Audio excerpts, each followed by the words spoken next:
que tus palabras sean mis palabras. Háblame, Señor, directo al corazón. Hola mis hermanos, te habla tu hermano y amigo Dreni del Rosario, y en esta sección de Un Solo Evangelio vamos a leer y a meditar el Evangelio que corresponde al día de hoy, 4 de agosto, y está tomado del Evangelista según San Mateo, capítulo 13, versículo del 54 al 58. Y toda palabra de Dios la leemos en el nombre del Padre, del Hijo y del Espíritu Santo. Amén. De vuelta a su patria se puso a enseñarles en su sinagoga de tal manera que se preguntaban maravillados: ¿de dónde le viene a esa sabiduría y esos milagros? ¿No es este el hijo del carpintero? ¿No se llama su madre María y sus hermanos Santiago, José, Simón y Judas? ¿Y no están todas sus hermanas entre nosotros? Entonces, ¿de dónde le viene todo esto? Y se escandalizaban a causa de él. Mas Jesús les dijo: un profeta solo carece de prestigio en su patria y entre los suyos, y no hizo allí muchos milagros a causa de su falta de fe. Palabra del Señor. Gloria a ti, Señor Jesús. Habla, Señor, que tu siervo escucha. Viniendo a su patria, Jesús vuelve a Nazaret, a donde José se había retirado a su regreso de Egipto. Aquí experimentó una paradoja más frecuente de lo que parece. Precisamente los suyos lo rechazan. Les enseñaba en su sinagoga. En la sinagoga de Nazaret, Jesús había aprendido la palabra. Ahora enseña como persona conocida por lo que ha realizado en otras partes. La sinagoga es suya. Ya la iglesia de Mateo se ha distanciado de ella. De tal manera que decían maravillados: existe un estupor inicial que, en lugar de abrirse al misterio, se cerrará en el prejuicio. El asombro es principio de sabiduría. Quien no se asombra no comprende nada de lo nuevo, es decir, no comprende. ¿De dónde le viene a esa sabiduría y esos milagros?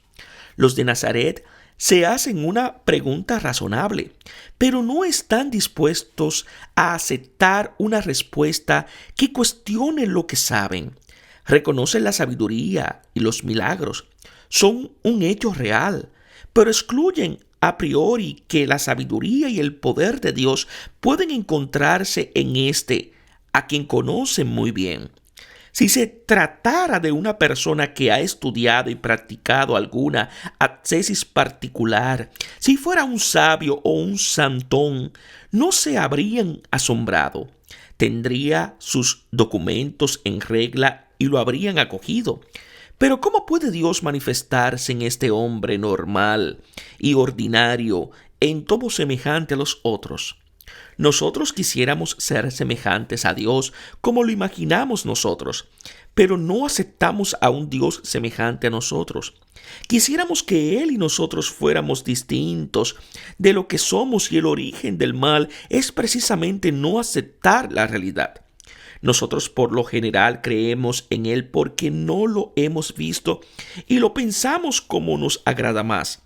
Pero si lo viéramos tal como era, le creeríamos. Si viniera ahora aquí mientras leo el Evangelio, yo lo reconocería. Los sabios buscan la sabiduría y los religiosos el poder. Pero ¿es Él un hombre que acabará en la cruz? Ese Dios que uno se imagina sabio y poderoso a su modo, y a quien jamás ninguno ha visto, se manifestó precisamente en la carne de Jesús, única noticia de Dios que lo revela plenamente a todos. ¿No es este el hijo del carpintero?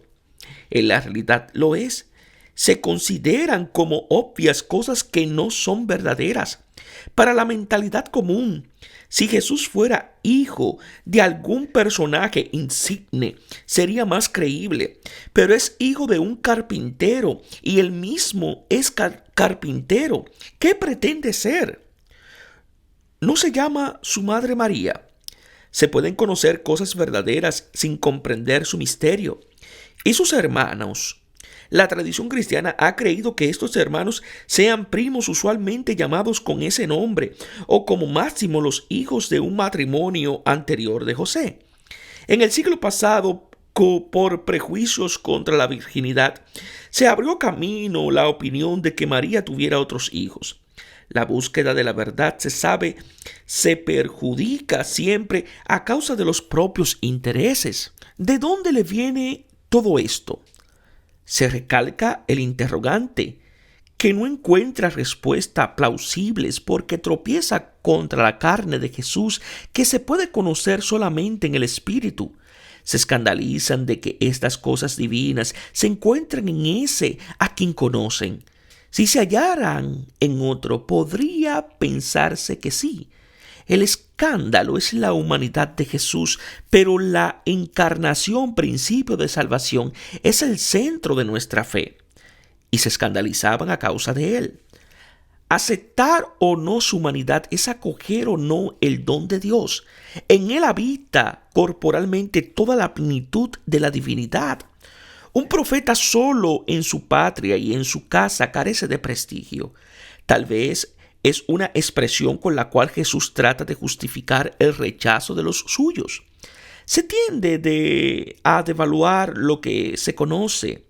Se concede un margen de misterio solo a lo que se ignora. La persona religiosa, de un modo particular, es propensa a volar hacia una meta desconocida y fingida, con tal de no incomodarse para cuestionar al ya conocido. Por pereza mental es fácil reducirlo todo a lo que ya se sabe. No hizo allí muchos milagros a causa de su falta de fe. El milagro está en conexión con la fe, la cual incluso lo obtiene. La hemorroísa, la cananea, la fe, al ponernos en contacto con el Señor, provoca el intercambio entre Él y nosotros. Donde falta el contacto. Se trata de un acto libre que suscita el asombro del Señor. Nuestro sí, así como también nuestro no, produce algo inédito y maravilloso incluso para Él. Tiene el poder de asombrarlo. El milagro se produce en última instancia por nuestra fe. Ella misma es el grande milagro, principio de salvación. Que Dios os bendiga en sabiduría y en santidad.